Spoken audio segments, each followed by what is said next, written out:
আজকে সন্তান জমিনে পড়েছে, আমার স্বামী জীবিত থাকলে বন্ধু বান্ধবকে মিষ্টি খাওয়াতো, বন্ধু বান্ধব বাড়িতে আনতো, কত আনন্দ করত। আমার সন্তানের সৌন্দর্যে আমার ঘর আলোকিত হয়ে গেছে, কিন্তু আমার হৃদয়ের বাতি আমার স্বামী জীবিত নাই। হযরত আব্দুল মুত্তালিবকে কাছে ডাকা হলো। হযরত আব্দুল মুত্তালিবকে কাছে পেয়ে হযরত আমেনা হাউমাউ করে কাঁদতেছে। হযরত আব্দুল মুত্তালিব বলতেছে, বৌমা,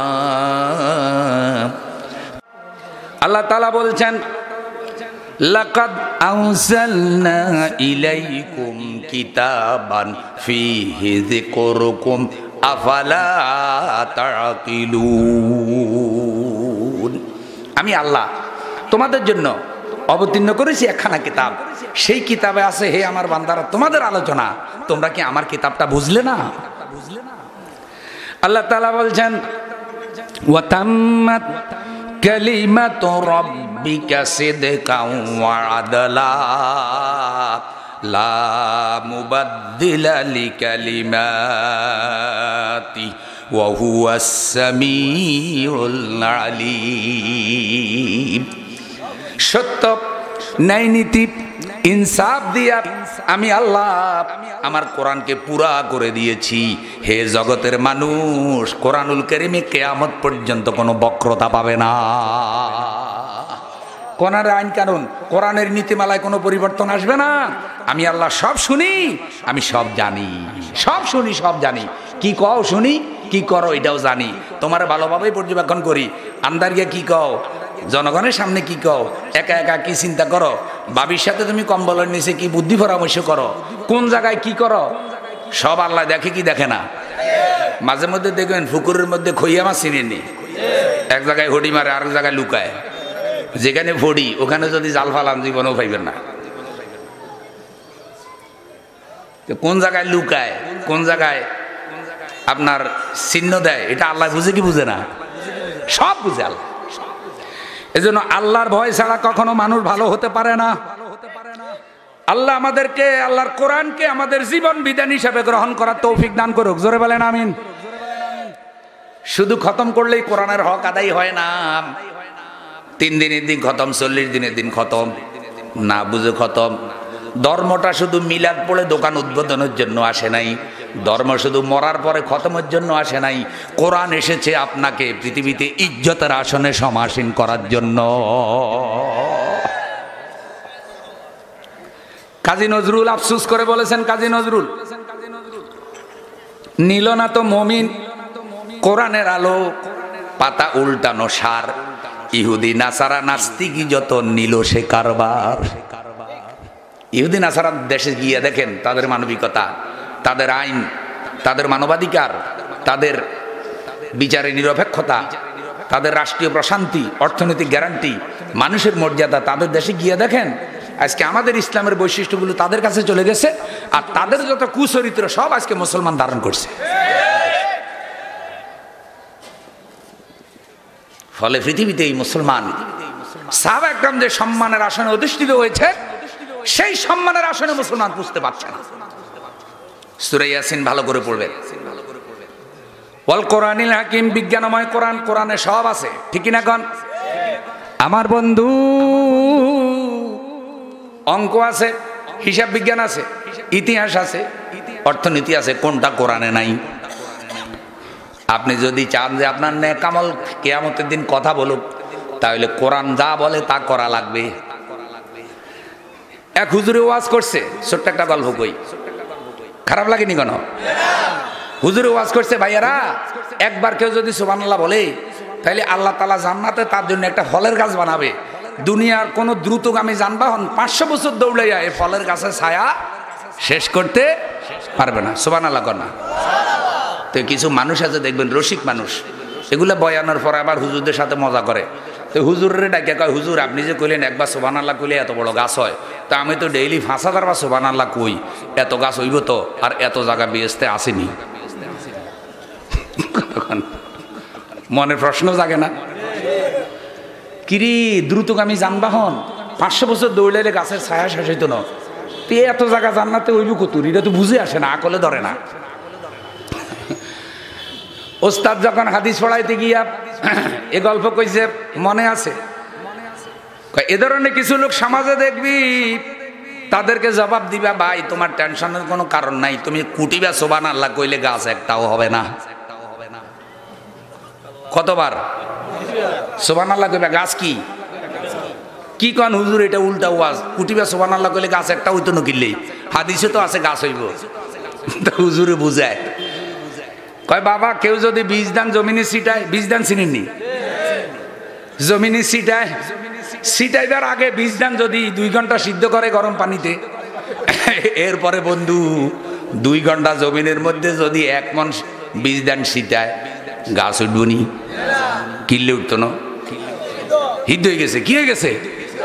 ওই হিদ্ধ হওয়ার কারণে গাছ উঠার ক্ষমতা নষ্ট হয়ে গেছে। কয় হাতেরে কইয়া দিবা তো সুবহানাল্লাহ হিদ্ধ হয়ে গেছে, তোর নামাজ রোজা হিদ্ধ হয়ে গেছে। কি হিদ্ধ হয়েছে কেমনে? কয় সুদ খাস, ঘুষ খাস, মিশা কথা কস, ইসলাম মানস না, কোরআনের মাহফিল ঘৃণা করস, আলেম ওলামা তোর শত্রু, তোর নামাজ রোজা সুবহানাল্লাহ হিদ্ধ হয়ে গেছে, কুটিবা সুবহানাল্লাহ কইলেও গাছ হইব না। ইয়াসিন ওয়াল কোরআনিল হাকিম, বিজ্ঞানময় কোরআন। কোরআনের সাথে জিন্দেগি লাগাও। কোরআনের সাথে একটা কাঠের সম্পর্ক থাকার কারণে কাঠের মর্যাদা বেড়ে গেছে। কোরআনের সাথে একটা কাপড়ের সম্পর্ক থাকার কারণে কাপড়ের মর্যাদা বেড়ে গেছে। কোরআনের সাথে সম্পর্ক লাগাও, তোমার মর্যাদা পুরা সৃষ্টি জগৎ থেকে বেড়ে যাবে। আমরা এই কারণে যুবকদের হাতে আল্লাহর কোরআন উঠাই দিতে চাই।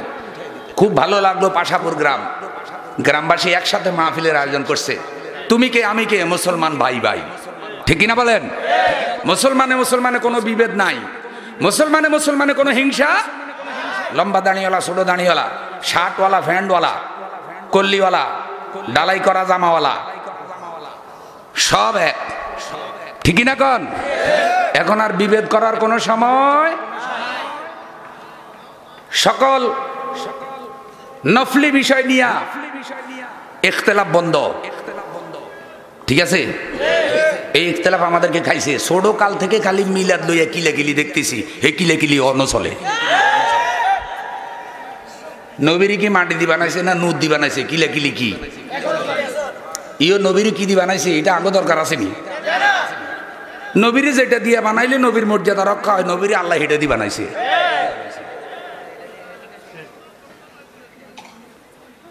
আসল কামের খবর নাই। নবীর উপরে কোরআন নাজিল হয়েছে, নবীর চরিত্র অনুসরণ করা দরকার, কোরআন মানা দরকার, হাদিস মানা দরকার, এটার খবর নাই। এগুলা উম্মতের ভাগ ভাগ করে দিছে। এখন আমাদের স্লোগান হবে তুমি কে আমি কে, মুসলমান ভাই ভাই। আমি কি খারাপ কথা কইলাম? আমি কি রাজনীতি করছি নি? কোনো চাই না, আবার এদিকে টানিয়ে না কইলাম। প্রিয় ভাইয়েরা আমার, এবারে আসেন বয়ানের দ্বিতীয় অংশ, সকলেই পড়েন। ইন্নাকা লামিনাল মুরসালিনা আলা সিরাতিম মুস্তাকিম। নবী, আমি পৃথিবীতে যত রসুল প্রেরণ করেছি আপনি হইলেন তাদের মধ্যে একজন রসুল। এবার লক্ষ্য করেন, মনটাকে খারাপ করবেন না, হতাশ হবেন না, শোকাহত হবেন না। আমাদের নবীর জীবনটা কত দুর্বল অবস্থায় শুরু হয়েছে। হুজুরের জীবনের দিকে একটু তাকান। আমাদের নবীর মা হযরতে আমেনা, আমার নবীকে পেটের মধ্যে রাখলেন, 6 মাস বয়সে তিনি বিধবা হয়ে গেলেন। বিশ্ব নবী সাল্লাল্লাহু আলাইহি সাল্লাম এতিম হয়ে গেলেন মায়ের পেটে। এই পৃথিবীতে একজন স্ত্রী লোকের জন্য এর থেকে দুঃখের সংবাদ আর হতে পারে না, যে তার গর্ভের মধ্যে বাচ্চা রেখে তার স্বামী ইন্তেকাল করেছে, তিনি বিধবা। স্ত্রী লোকের জন্য এর থেকে দুঃখের সংবাদ আর হতে পারে? এই দুঃখের সংবাদ হযরতে আমেনা যখন শুনলেন, বন্ধু, প্রায় রাত্রে হযরতে আমেনার চোখে ঘুম আসে না। একটা সন্তান মা হলে স্ত্রী কখনো বুড়ি হয়ে যায় না, স্বামীর প্রয়োজনীয়তা থেকে যায়। হযরতে আমেনার চোখে ঘুম আসে না। কোন এক রাত্রে হযরতে আমেনা স্বপ্নে দেখলেন আকাশ থেকে পূর্ণিমার চাঁদ হযরতে আমেনার বুকের মধ্যে এসে পড়েছে। হযরতে আমেনা হযরত আব্দুল মুত্তালিবের কাছে স্বপ্নের বর্ণনা দিলেন। হযরত আব্দুল মুত্তালিব স্বপ্নের তাবির নিয়ে আসলেন। স্বপ্ন বিশারদ বলল, আব্দুল মুত্তালিব এই স্বপ্ন বলতেছে আপনার পুত্রবধূ শেষ জামানার নবীর মা হবে। তাওরাতের মধ্যে আমি শেষ জামানার নবীর মায়ের যে লক্ষণ পড়েছি হুবহু মিলে গেছে। আপনার পুত্রবধূর মতো সৌভাগ্যবান মহিলা এই দুনিয়া আর হতে পারে না। আপনার পুত্রবধূ যে স্বপ্ন দেখেছে আকাশ থেকে পূর্ণিমার চাঁদ আমিনার বুকের মধ্যে পড়েছে, এই পূর্ণিমার চাঁদ হলো তার গর্ভের বাচ্চা। পূর্ণিমার চাঁদ যেভাবে সারা দুনিয়ায় আলো বিতরণ করে, আপনার পুত্রবধূর গর্ভের বাচ্চা সারা দুনিয়ায় ঈমানের জ্যোৎস্না বিতরণ করবে। নারী ছিল অনেক জনা, কারো ভাগ্যে জুটিল না, আমেনায় পাইল সোনার চাঁদরে, আমেনায় পাইল সোনার চাঁদরে, ফুল ফুটিল রে ঘান ছুটিল রে সারা জাহান, মক্কা মদিনায় সোনার চাঁদ। পৃথিবীতে যত ভাষা আছে সকল ভাষায় আমার নবীর প্রশংসার গান আছে। পৃথিবীর কোন নবী আমাদের নবীর প্রশংসায় গান লিখে পৃথিবীর কোন লেখক কোন কবি তার কলমের তৃষ্ণা মিটাতে পারে নাই। আমাদের নবীর নামে প্রশংসার গান লিখে নাত রসুল লিখে লেখকেরা আমাদের নবীকে ধন্য করে নাই, বরং নিজেদেরকে ধন্য করেছে। আমার বাবারা, নবী আমার জমিনে পড়লেন, হযরতে আমেনার কান্না থামে না। এই চিন্তা করে কাঁদে যে আজকে সন্তানের মুখ দেখলে যিনি বেশি খুশি হতেন তিনি হলেন সন্তানের পিতা আব্দুল্লাহ। তিনি জীবিত নাই, আমি স্ত্রী হইয়া কিভাবে আনন্দ করতে পারি? আজকে সন্তান জমিনে পড়েছে, আমার স্বামী জীবিত থাকলে বন্ধু বান্ধবকে মিষ্টি খাওয়াতো, বন্ধু বান্ধব বাড়িতে আনতো, কত আনন্দ করতো। আমার সন্তানের সৌন্দর্যে আমার ঘর আলোকিত হয়ে গেছে, কিন্তু আমার হৃদয়ের বাতি আমার স্বামী জীবিত নাই। হযরত আব্দুল মুত্তালিবকে কাছে ডাকা হলো। হযরত আব্দুল মুত্তালিবকে কাছে পেয়ে হযরত আমেনা হাউমাউ করে কাঁদতেছে। হযরত আব্দুল মুত্তালিব বলতেছে, বৌমা যেই যন্ত্রণা আমি ভুলে গিয়েছিলাম সেই যন্ত্রণাটা তুমি মনে করাইয়া দিলা গো বৌমা। আব্দুল্লাহ মরে গেছে, আমি তো অনেকদিন ভুলেছিলাম, এখন আমার মনে হয়ে গেছে। আমার হৃদয়টা বড় ক্ষত বিক্ষত, আমার কলিজাটা মোমের মতো গলে যাচ্ছে। পুত্রবধূ তুমি আমার নাতির মা হয়েছ, মন খারাপ করো না। আব্দুল্লাহ মরে গেছে, আমার নাতি এতিম হয়েছে, কিন্তু আমি তার দাদা এখনো মরি নাই। আমি আমার নাতিরে দাদার ভালোবাসা পিতার ভালোবাসা ডাবল ভালোবাসা দিয়া পালবো। ভাই এরকম হয় কি হয় না? মাঝে মধ্যে দাদাদের উপরে দায়িত্ব পড়ে না? হযরত আব্দুল মুত্তালিব কথা রেখেছেন, নবীজিকে সেভাবে প্রতিপালন করেছেন। হাঁটি হাঁটি পা পা করে নবী বড় হচ্ছে। হযরতে হালিমার ঘরে হুজুর পালক সন্তান হয়ে গেলেন। হালিমার অনেক বর্ণনা নবী সাল্লাল্লাহু আলাইহি সাল্লাম সম্পর্কে বলছে, মুহাম্মদ সাল্লাল্লাহু আলাইহি সাল্লামকে যখন আমি কোলে নিলাম, আমার শরীরের দুর্বলতা দূর হয়ে গেল। চেহারার দিকে তাকাইয়া শিশুর মতো চোখ থেকে পানি বের হয়ে গেল। আব্দুল মুত্তালিব বলছে, হালিমা আপনি কাঁদেন কেন? আমার নাতি এতিম, তার বাবা নাই, আপনারে টাকা পয়সা বেশি দিবে না, এই কারণে মনে হয় কাঁদতেছেন। আমি তার দাদা, আপনারে পারিশ্রমিক কম দেব না, দয়া করে কাঁদবেন না। হযরতে হালিমা বলে, আব্দুল মুত্তালিব টাকার কথা বলে আমারে লজ্জা দিবেন না, আমি কাঁদি এই কারণে আপনার নাতিকে যখন আমার কোলে উঠে দিলেন আমার মনে হলো পূর্ণিমার চাঁদ যেন আমি হালিমার কোলে ধরা দিয়েছে। আপনার নাতির চেহারার দিকে যখন আমি তাকালাম আমার হৃদয়টা তার ভালোবাসায় আবৃত হয়ে গেছে, আমার মন নরম হয়ে গেছে, চোখ থেকে পানি বের হয়ে গেছে। নবী সাল্লাল্লাহু আলাইহি সাল্লাম বলেছেন, তোমরা আমার সৌন্দর্যের সাথে আমার ভাই ইউসুফ আলাইহিস সালামের সৌন্দর্যের কোনো তুলনা করো না। ইউসুফ আলাইহিস সালামের সৌন্দর্যে মানুষের চক্ষু জয় হয়, আর আমি নবীর সৌন্দর্যে মানুষের কলব জয় হয়ে যায়। সেই নবীর উম্মত হতে পেরে আমরা খুশি না বেজার? আমি ভূমিকাটা এ কারণে দিলাম, এত দুর্বল অসহায় অবস্থা আমার নবী জীবন শুরু। আমার বন্ধু হযরতে হালিমার ঘরে যখন গেলেন, অনেকগুলি অলৌকিক ক্ষমতা প্রকাশ পেল। এক নম্বর হলো, হালিমা বলতেছে আমার বকরিগুলো শুকনা ছিল, দুধ পেত না। শিশু মুহাম্মদ সাল্লাল্লাহু আলাইহি সাল্লাম যখন আমার বাড়িতে ঢুকলো, আমার ওই শুকনা বকরিগুলো মোটা তাজা হইয়া দুধ দেওয়া শুরু করলো। খেজুর গাছগুলিতে খেজুর ছিল না। মুহাম্মদ সাল্লাল্লাহু আলাইহি সাল্লাম যেদিন আমার বাড়িতে গেল, সেই দিন থেকে আমার খেজুর গাছগুলি খেজুর ধরা শুরু করলো। আমার কুয়া শুকায় গিয়েছিল, মরুভূমিতে কোনো পানি ছিল না। শিশু মুহাম্মদ সাল্লাল্লাহু আলাইহি সাল্লাম যেদিন আমার বাড়িতে গেল, আমার শুকনা কূপ মিঠা পানিতে ভরে গেল। আমার গাছগাছালিতে পশু পাখিদের কলকাকলি ছিল না। মুহাম্মদ সাল্লাল্লাহু আলাইহি সাল্লাম যেদিন আমার বাড়িতে গেল, পাখিদের কলকাকলি শুরু হয়ে গেল। ঘরে অভাব নাই, শরীরে কোনো অসুখ নাই, মিষ্টি পানির অভাব নাই, ফলের অভাব নাই, বকরির দুধের অভাব নাই। এ বরকত হালিমার নয়, এ বরকত হলো আমাদের নবী মুহাম্মাদুর রাসূলুল্লাহ।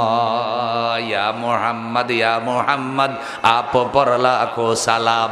ইয়া মুহাম্মদ, ইয়া মুহাম্মদ, আপ পর লাখো সালাম।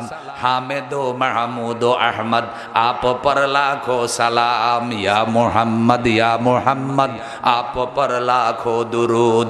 ইয়া মুহাম্মদ, ইয়া মুহাম্মদ, আপ পর লাখো দুরুদ। হামেদো মাহমুদ আহমদ, আপ পর লাখো দুরুদ। জোরে বলেন আমিন। হুজুর কত ঘটনা শুনবেন ভাই। কোরআনের কসম করে আল্লাহ আমার নবীর রিসালাতের বয়ান করতেছে। ওয়াল কোরআনিল হাকীম ইন্নাকা লামিনাল মুরসালিন। কোরআন আর রসুলের আল্লাহ সূরা ইয়াসিনে এক জায়গায় নিয়ে আসছে। বিজ্ঞানময় কোরআনের কসম করে আল্লাহ নবীর রিসালাতের ঘোষণা দিতেছে। নিঃসন্দেহে কারণ আছে বন্ধু, নিঃসন্দেহে কারণ আছে। আমার বাবারা, শিশুকালের ন্যায় বিচার দেখেন। আজকে সমাজ থেকে বিচার আচার নষ্ট হয়ে গেছে, ঠিক কিনা কন? বহু দরবারের কোনো কালার নাই, বান্ডেল আছে যেদিকে দরবার যায় সেই দিকে। কিও আজি সাহেব হজ করে আসছে, এখন ওই বল্টুমে আকাম করে ফেলাইছে। বল্টুমি আর বাপ কুদ্দুস আলী গিয়া ধরছে, ফলাই তো অপরাধ করে ফেলাইছে। আগামীকাল খালি দরবারটা ঘুরাই দিবেন, 1000 টাকার 100টা নোট, 1 লক্ষ টাকা খালি এরকম না চায়। আর কয় আজি সাহেব ইয়েস কইলেই কিন্তু বান্ডেল দিয়ে দেবো। এখন আজি সাহেব একবার হজের দিকে তাকায়, আবার বান্ডেলের দিকে তাকায়, আবার হজের দিকে তাকায়, আবার বান্ডেলের দিকে তাকায়। কিছুক্ষণ পরে কয় কি, তোর ফলায় গন্ডগোল ঘটাইছে আর বিপদে ফেলাইছ আমারে, দে টাকার বান্ডেল দে, বুঝছি আমি তোর টাকাটা খাইলে আমার হজ নষ্ট হয়ে যাইব। অসুবিধা নাই, হজ আবার কইরে লমনি, টাকা আরো কিছু খাইয়ালো। কিও বিচার আচার নষ্ট হয় না নি? ওই জানো আপনাদের এলাকার কথা কই না, বিচার আচার নাই ভাই। সমাজ থেকে বিচার উঠে গেছে, ন্যায় বিচার যেন বড় কঠিন হয়ে গেছে। দরবারিয়া কয় কি, হুজুর হক বিচার করলে সব উল্টা চলে যায়, কেউ ভালো কয় না, সত্য সাক্ষী দিতে কেউ সাহস পায় না। রাস্তাঘাটে আপনি ভালো মানুষ, একটা খারাপ মানুষ আপনার উপর অন্যায় করতেছে, একটা ডাকাইতে আপনার মাল কিনে কাড়িয়ে যেতেছে, হাজার হাজার মানুষ হাঁটতেছে, কেউ আপনার সাহায্যে গিয়ে আসে না। কারণ সবাই ধারণা করে আমি যদি বিপদে পড়ি। একটা নিষ্ঠুর সমাজ হয়ে গেছে, মানবিকতা যেন ধ্বংস হয়ে গেছে, পাশবিকতা যেন সমাজ এখন আবাদ হয়ে গেছে। এখন আসেন নবীর উম্মত, এগুলার আইন কানুন দিয়ে কেমনে সোজা করবেন? এগুলার মধ্যে আল্লাহর ভয় যদি না ঢুকে, এগুলার ন্যায় বিচার শিখতো না। আল্লাহর নবী বলছেন, কেউ যদি কারো জমিন জোর করে 4 আঙ্গুল দখল করে, আল্লাহ হাসরের দিন 7 তবক জমিন তার মাথার উপরে উঠাইয়া দিয়া বলবে, জমিনের পাগলা রে, জমিন আর লাগবে কিনা বলো। কিও 7 তবক জমিন মাথা লইতে পারবেন তো হাসরের দিন? তাইলে আর যদি জোর করে 4 আঙ্গুল লই যায়, মনে করে রাখবেন আপনি ঠকেন না, ঠকছে যাতে নিচে কারণ এত 7টা বছর মাথায় লইছে গেডি তোর কত গালের রক কত মোড়ো হয়েছে ওইটা এদিন দেখা যাইবে নি বা। আমার বন্ধু ন্যায় বিচার কারে বলে? রাসূল সাল্লাল্লাহু আলাইহি সাল্লাম শিখাইছে। আল্লাহু আকবার বলেন। সেই নবীর অনেক কোয়ালিটি আল্লাহ কোরআনে বয়ান করেছেন, উম্মত যেন সেই কোয়ালিটি ওয়ালা হয়।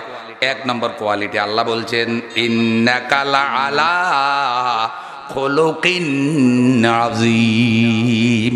আছে না নাই? হে আল্লাহ বলছে, হে নবী, আমি আল্লাহ আপনাকে জগতে সেরা চরিত্রের অধিকারী বানাইছি। সুবহানাল্লাহ কোন। কিসের অধিকারী? চরিত্র। কিসের অধিকারী? চরিত্র হলো সবচাইতে দামি। ও বন্ধু, আমরা কিন্তু টাকা পয়সার গরিব নয়, আমাদের সমাজ এখন চরিত্রের বড় গরিব। আপনি বহির্বিশ্বে যান, অমুসলিমদের দেশে যান, রাস্তার মধ্যে যদি লাখ টাকার জিনিস পড়ে কোনো খ্রিস্টানে পাইলে আপনারা ফেরত দেবে, কিন্তু মসজিদের মধ্যে 50,000 টাকা হারাইছেন কোনো নামাজি পাইলে ফেরত দেবে এটা আশা করা যায় না। অনেক সময় নামাজিরা পাইলেও কি খাইয়া ফেলায়, খাইয়া ফেলায়। আরে ভাই, এক মসজিদের মোতোয়ালি মসজিদের ক্যাশ খাইয়া ফেলাইছে 10 লাখ। মুসল্লিরা ধরছে, হিসাব দেন। শেষে মুসল্লিদেরকে কয় কি, আমি খাইলে আল্লাহর টাকাইছি, তোমাকে ওটা তো খাইনো, ওইটা হাসরের দিন আল্লাহ আর আমি বুঝুম, বেশি জামিলা করিও না, নামাজ পড়ি ঘরে চলে যাও, এত হিসাব করো গা।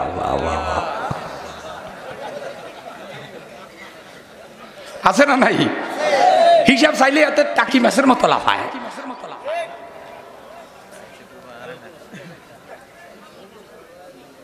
এগুলা ক্যান্সার না ভাই, সমাজের ক্যান্সার না। তো ওয়াজ মাহফিলে যদি ক্যান্সার এগুলা চিকিৎসা না হয়, এগুলা ঢাকা মেডিকেলে চিকিৎসা হইব নিও।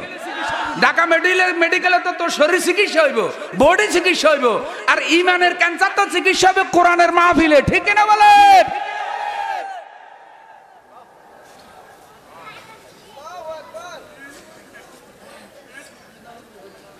প্রিয় ভাইয়েরা আমার,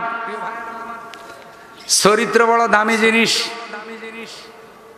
হুসনে সুরত গরনা বাসাদ হুসনে সিরত হি চনিস্ত, হুসনে সুরত গরনা বাসাদ হুসনে সিরত হি চনিস্ত, গুল আগার খুশবু নাদারাত কাবেলে গুলজারে নিস্ত।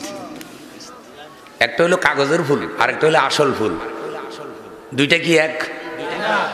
একটা জন্ম বাগানে, আরেকটা জন্ম কারখানায়। একটার মধ্যে অরিজিনাল সুগন্ধি, আরেকটারে দেখতে ফুল মনে হয়, ভিতরে কি সুগন্ধি? চারিত্রিক সৌন্দর্য চিরস্থায়ী, দৈহিক সৌন্দর্য ক্ষণস্থায়ী। দেখতে চেহারা অনেক সুন্দর, কিন্তু যত কাম করে সব আকাম। এমনি দেখলে মনে হয় কমলা টস টস করে, কথা কয় না, কিন্তু চরিত্রটা পুরা নষ্ট।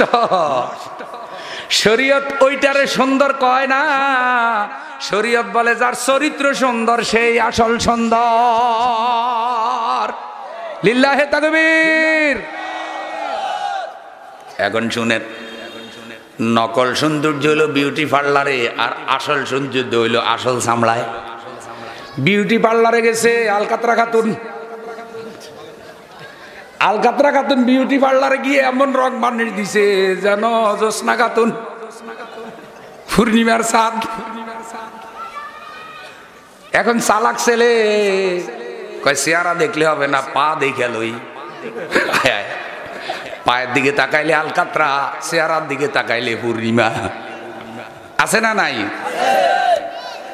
ও আমার বন্ধু, সৌন্দর্য বিউটি পার্লার মায়েদের জন্য সৌন্দর্য করুক, অসুবিধা নাই, কিন্তু এটা করে যেন বাইরে না যার, যেন প্রতারণা কাউরে না করে। আসল সৌন্দর্য স্থায়ী। উপরে বার্নিশ দিছে যেন সেগুন কাঠ, আসলে ভিতরে তুলা কাঠ।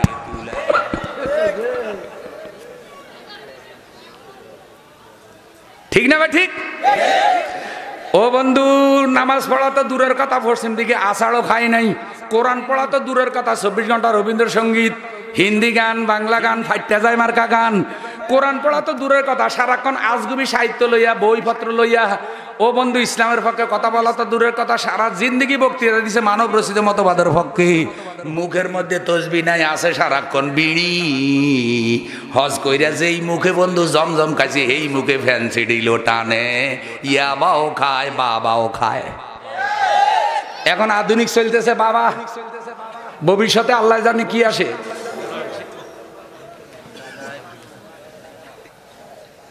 আছে না নাই? এখন আপনারা বলেন এই রকম লোক যদি মারা যায়, মারা গেলে মুহাম্মদ সাল্লাল্লাহু আলাইহি সাল্লামের তরিকায় আমরা বার্নিশ করে দিই, একেবারে রং বার্নিশ কইরা কবরস্থানে নিয়া বিসমিল্লাহি ওয়া আলা মিল্লাতে। এখন আর তেড়া মেড়া নাই, এখন আর লাফায়ও না কুদায়ও না, এখন ইসলামের বিরুদ্ধে কিছু কয় না, একেবারেই সোজা। কিন্তু সোজা যে হয়েছে, খাঁচাটা সোজা হয়েছে রে ভাই। এই খাঁচার নাম তো মানুষ না, মানুষ হইল রুহের নাম। মানুষ কিসের নাম? রুহুটা হইল পাখি, খাঁচা এ বডিটা হইল খাঁচা। ইয়াস আলুনা কানির রুহ কুলির রুহু মিন আমরি রাব্বি। নবী আপনাকে রুহ সম্পর্কে প্রশ্ন করে, আপনি বলে দেন রুহ হইল আল্লাহর একটা অর্ডারের নাম। রুহ আল্লাহর একটা, তো রুহ তো নাই, এখন খাঁচা কি করব? এখন খাঁচা মাটিতে ঢুকাইতেছে নবীর তরিকায়। এখন লম্বা জামা গায়ে, এখন চেহারা কেবলার দিকে, এখন চেহারার মধ্যে অন্য কোনো রং নাই, এখন আতর গোলাপ সুরমা, আতর গোলাপ সুরমা মাখাও শেষবারের মতো, আতর গোলাপ সুরমা মাখাও শেষবারের মতো, আমার লাগি কি না আনো ওই সাদা কাফন, ওই সাদা কাফন। কি আর হইব দেরি কইরা, কি আর হইব দেরি কইরা, বিদায় কইরা দে, দুয়ারে আইসাছে পালকি, দে সাজাইয়া দে। বড়ই পাতার গরম পানির গোসল সাইরা দে, দুয়ারে আইসাছে পালকি, দে সাজাইয়া দে। আল্লাহ এই পালকিতে একদিন আমাদেরকে উঠতে হবে। আল্লাহ দুনিয়াতে যখন এসেছি এক সেকেন্ডও দুনিয়ায় বেশি থাকতে পারবো না। আল্লাহ মরণের খাটে উঠার আগে তুমি আমাদেরকে ইমানদার বানাইয়া মরণ দিও। আল্লাহ ইন্তেকালের সময় আমাদের জবানে জারি করে দিও কালেমা লা ইলাহা ইল্লাল্লাহু মুহাম্মাদুর রাসূলুল্লাহ, লা ইলাহা। আমি ছেড়ে দিচ্ছি।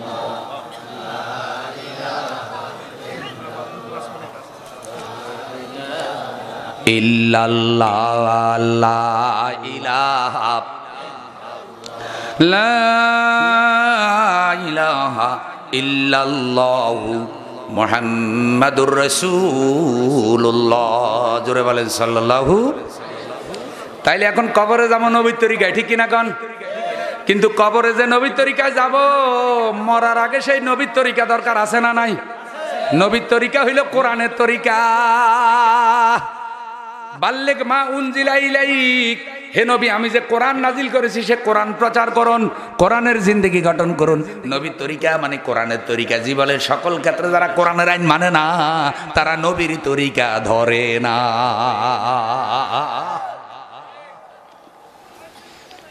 এখন ধরেন কবরে নামছে, আচ্ছা আমার কন্ত মহিলারে গোসল করাইব কে? মহিলারে কাফন পরাইব কে? কিন্তু মহিলার লাশ কবরে নামাইব কে? মহিলার একটা সীমাবদ্ধতা আছে। এখন কিন্তু এই যুগের মহিলারা কোনোটাই মানতে রাজি নাই। এদের কথা হয়েছে ধর্ম আমাদের কথাই চলবে, আমরা ধর্মের কথাই চলতে রাজি। এখন এরা কাইটা কুইটা সব সমান কইরা ভালাইব। সমান যত হইতেছে বন্ধু, অশান্তির লক্ষণ দেখা যাইতেছে। ডিভোর্স বাড়ি গেছে, শান্তি নষ্ট হয়েছে, পারিবারিক বন্ধন নষ্ট হয়েছে, যুবক যুবতীর হায়া শরম লজ্জা চলে গেছে। সমাজে এখন যারো সন্তান ব্যাপক আকার ধারণ করতেছে। মহিলার কবরে পুরুষ নামবে কোন পুরুষ? যেই পুরুষের সাথে মহিলার বিবাহ হারাম, এমন পুরুষ যদি পাওয়া না যায় তাহলে মহিলার কবরে কে নামবে? মাসালা হলে তুলনামূলক বয়স্ক আল্লাহওয়ালা ফরেজগার বয়স্ক আল্লাহওয়ালা মুত্তাকি লোক মহিলার কবরে নামবে। তাহলে বোঝা যায় মরার পরেও একটা মহিলারে বেগানা পুরুষের ধরার অনুমতি শরীয়ত দেয় নাই। মরার আগে সেই মহিলা ডাইনে বেগানা, বামে বেগানা, সামনে বেগানা, পিছে বেগানা, বেগানার সাথে ডলাডলি, বেগানার সাথে চলাচলি, বেগানা লইয়া 24 ঘন্টা উঠা বাসা। এই ডিস্কু খাতুনও যখন মরে তখন তারও কয় বিসমিল্লাহি ওয়া আলা মিল্লাতে রাসূলিল্লাহ।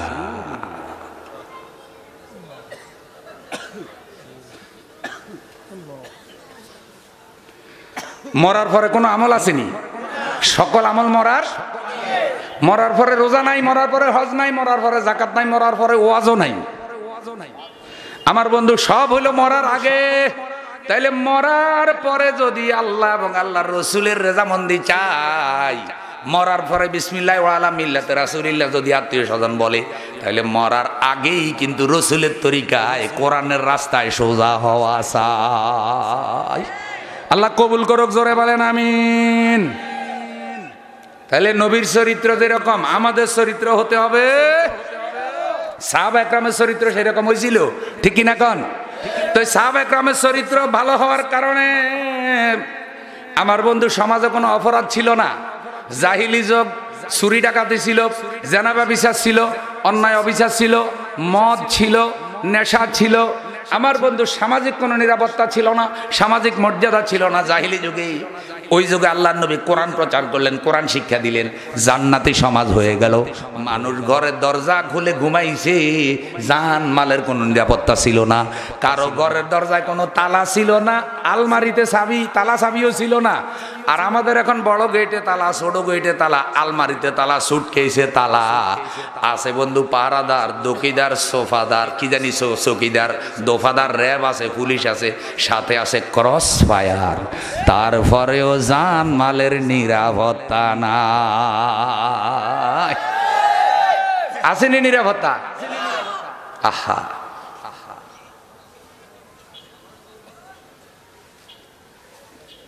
নিরাপত্তা কেন নাই? এত তালা, এত চাবি, এত কঠিন ব্যবস্থা কেন? অনেক স্বামীরা কয়, হুজুর আমার একটা তাবিজ দেন। কিরে তাবিজ কি জন্য? আমরা তো তাবিজের ব্যবসা করি না। কয়, হুজুর আমার বউ বড় পকেট মারে, আমার ঘরে টাকা থাকে না। আছে না নাই? যার ঘরে বউ পকেট মার, ওই জামাই পকেটে টাকা থাকবো নি? টাকায় বরকত। ও আমার বন্ধু, যার দায়িত্ব ছিল জনগণের আমানত রক্ষা করা, রাষ্ট্রীয় সম্পদ হেফাজত করা, বউ যদি নিজে পকেট মারে, যারা দায়িত্বশীল হইয়া নিজের দেশের ক্ষতি করে, সেই দেশের কপালে কখনো ভালো কিছু আশা করা যায় না।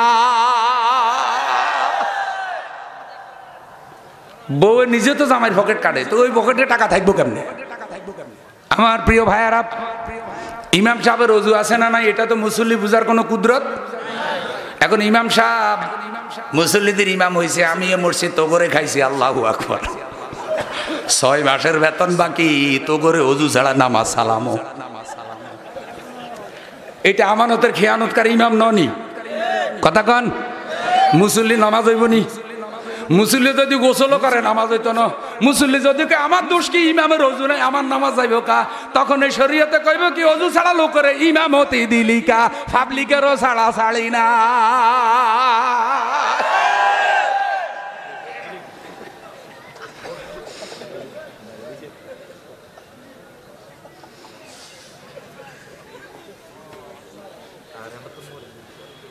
আল্লাহ তাআলা আমাদের বুঝ দাও, জোরে বলেন।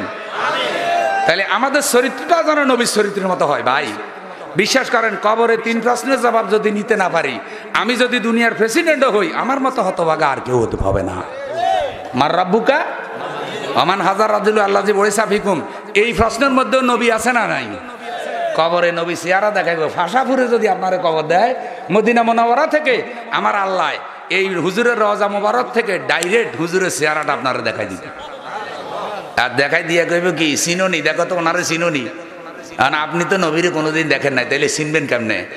মাসালা হইল আপনার ঈমান, হুজুরের সুন্নত আপনাকে হুজুরের সাথে পরিচয় করাইয়া দেবে। এই 3 প্রশ্নের জবাবে যদি আপনি পাশ করেন, আপনি যদি পথের ফকির হন, পরকালে আপনি বাদশাহ। আর এই 3 প্রশ্নের জবাবে যদি ফেল করি, দুনিয়াতে বাদশাহ হইলেও পরকালে ফকির, কয়েদি। ও আমার বন্ধু, দুনিয়ার কয়েদির জামিন হওয়ার সম্ভাবনা আছে, কিন্তু পরকালে একবার কয়েদি হইলে আর সুযোগ পাওয়া যাবে না। এখন মাসালা কয় কি? মাসালা বলে, মৃতরে যখন কবরে রাখবেন, কবরে রেখে আপনারা বাড়ি চলে আসবেন। বাড়ির দিকে 40 কদম আসলে কবরে ফেরেশতা আসে। আসার পরে জিজ্ঞাসা করে, মার রাব্বুকা, অমা দিনুকা ওমান হাজার রাজুল আল্লাহ যে বড়ি সাফিকুম। ও আমার বন্ধু, এখন আমরা যে লাশ রাখলাম, উপরে ডিজাইন মিজাইন ধরাই দিলাম, রং বার্নিশ করে দিলাম, মোহাম্মদী বার্নিশ, ইসলামী বার্নিশ, কোরআনের বার্নিশ দিয়ে দিলাম। ও বন্ধু, বস্তার উপরে যে আমরা মিনিকেট সাইড লিখে দিলাম, কিন্তু ভিতরে আছে তুষকুড়া। যেই না মাত্র আমার রব্বুকা কইয়াই ফেরেশতা ভঙ্গা ঢুকাই দিব, দেখবে যে হারে নামাজ রোজা কোরআন তেলাওয়াত বাহির হয় না, হিন্দি সিরিয়াল বাহির হয় আর আধুনিক গান বাহির হয়, কোরআন তেলাওয়াত আর জিকির আজকারের গন্ধ নাই। তখন ধরা আছে না নাই? তাহলে নবীর চরিত্র যেভাবে গঠিত হয়েছে কোরআন হাদিসের আলোকে, আমরাও আমাদের চরিত্রটা সে আলোকে গঠন করার চেষ্টা করব। আমরা কি রাজি? কারা কারা রাজি? আল্লাহরে হাত উঠে দেখায়।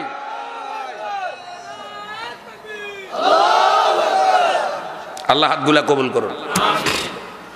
ভাই সব, এবারে আসেন, নবীর আরেকখান বৈশিষ্ট্য ছিল, নবী বিপদ মুসিবতে হতাশ হন নাই, ভরসা করেছেন আল্লাহর উপরে। তা আমরাও যদি নবীর উম্মত হই, তাহলে আমরাও বিপদ মুসিবতে হতাশ হব না, ভরসা করবো কার উপরে? এবার দলিল নেন, আল্লাহ কি বলেন? ইয আখরাজাহুল্লাযীনা কাফারু সানিয়াসনাইন ইয হুমা ফিল গারে ইয ইয়াকুলু লিসাহিবিহি লা তাহজান ইন্নাল্লাহা মা'ানা। নবী যখন কাফেররা বের করে দিয়েছিল আপনাকে, ও নবী, তারা দুইজন গুহায় আশ্রয় নিয়েছিল। সানিয়াসনাইন, তিনি ছিলেন দ্বিতীয় জনের একজন। ইয হুমা ফিল গার, তারা যখন দুইজন গুহায় ছিলেন। ইয ইয়াকুলু লিসাহিবিহি, যখন তিনি তার সাথীকে বললেন, লা তাহজান ইন্নাল্লাহা মা'ানা, আপনি চিন্তা করবেন না, আমরা দুইজন মাত্র নই, আমাদের সাথে আছেন আল্লাহ। কখন ঘটেছিল? সৌর পর্বতে হযরত আবু বকর রাদিয়াল্লাহু তাআলা আনহুকে নিয়ে হিজরতের সময় আল্লাহ নবী যখন বিশ্রাম করলেন, কাফেররা হুজুররে খুঁজতেছে, পাইলে বড় বিপদ আছে। খুঁজতে খুঁজতে গুহার কাছে পৌঁছে গেছে, কথাবার্তা বলতেছে, একজন বলতেছে ভিতরে আছে, আরেকজন বলতেছে ভিতরে নাই। হযরত আবু বকর রাদিয়াল্লাহু তাআলা আনহু কথা শুনে ফেলেছে, নবীজিকে ডাক দিয়ে বলতেছে, নবী গো, ও আমার প্রিয় নবী, আমি যদি মরে যাই আমার জীবনের কোনো দুঃখ নাই, উম্মতের ক্ষতি হবে না, কিন্তু আজকে যদি নবী শহীদ হয়ে যায়, নবী ইন্তেকাল করে, উম্মত নবী হারা হয়ে যাবে। আমি আমার হুজুরের জীবন নিয়ে বড় শঙ্কিত। আমার নবী ওই সময় বড় একজন সাহসী নেতার মতো কথা বলেছেন, আবু বকর, আমরা দুইজন মাত্র নই, তুমি বলতেছো আমরা দুইজন, তারা সংখ্যায় অনেক, আমাদের সাথে আরেকজন আছেন, তিনি আমাদের আল্লাহ। তিনি কে? জোরে বলেন, কে? আমি যদি আল্লাহর হয়ে যাই, আল্লাহ যদি আমার হয়ে যায়, আর কোনো সমস্যা নাই। আল্লাহ আল্লাহ জপ মন জপ, আল্লাহ আল্লাহ আল্লাহ আল্লাহ জপ মন জপ, আল্লাহ আল্লাহ। হৃদয় হবে ফুলে ফুলে, হৃদয় হবে ফুলে ফুলে নূরে উজালা, আল্লাহ আল্লাহ জপ মন জপ, আল্লাহ আল্লাহ। জোরে বলেন আমিন। তাহলে হুজুর সাল্লাল্লাহু আলাইহি সাল্লামকে আল্লাহ গুহার মধ্যে হেফাজত করছে নিও। কোত্থেকে কবুতর আসলো, কোত্থেকে ডিম পাড়লো, কোত্থেকে মাকড়সার বাসা বানাইলো। আরে পৃথিবীতে মাকড়সার বাসার মতো দুর্বল বাসা আর হতে পারে না, যেটার কোনো ফাউন্ডেশন নেই। কথা কয় না? আর সেই বাসা দিয়ে আল্লাহ পৃথিবীর সবচাইতে পাওয়ারফুল পয়গাম্বরের জীবন বাঁচাই দিলেন এই উসিলা দিয়া। মানে আল্লাহ যদি চান, অতি দুর্বল উসিলা দিয়েও আল্লাহ বড় বড় ষড়যন্ত্র নস্যাৎ করে দিতে। শিল্পীরা আসেনি, শিল্পীদেরকে দিয়ে গান গাওয়ান। তারপরে আমার ভাই আব্দুর রহিম, উনি আসুক, আল্লাহ তাআলা ভাইকে ভালো রাখুন, ওনার বয়ান শুনবেন। আমার গলা ব্যথা হয়ে গেছে, বেশ কয়েকদিন আমার কণ্ঠ বসা, ঠান্ডা লাগছে। আমি যা বয়ান করলাম, ইয়াসিন ওয়াল কোরআনিল হাকিম ইন্নাকা লামিনাল মুরসালিন, কোরআন এবং নবী সম্পর্কে আমি কিছু কথা বললাম, যে কোরআন আমাদের জীবন বিধান। কোরআন শুধু ধর্মীয় কিতাব না, আর কোরআন পেয়েছি নবীর মাধ্যমে। অতএব নবীর চরিত্রই হলো কোরআনের চরিত্র। কোরআন এবং নবীর দেখানো পদ্ধতির আলোকে আমরা জীবন গঠন করলে দুনিয়াতেও শান্তি, পরকালেও শান্তি। আল্লাহ তাআলা আমাদের সকলকে কবুল করুন, আমিন।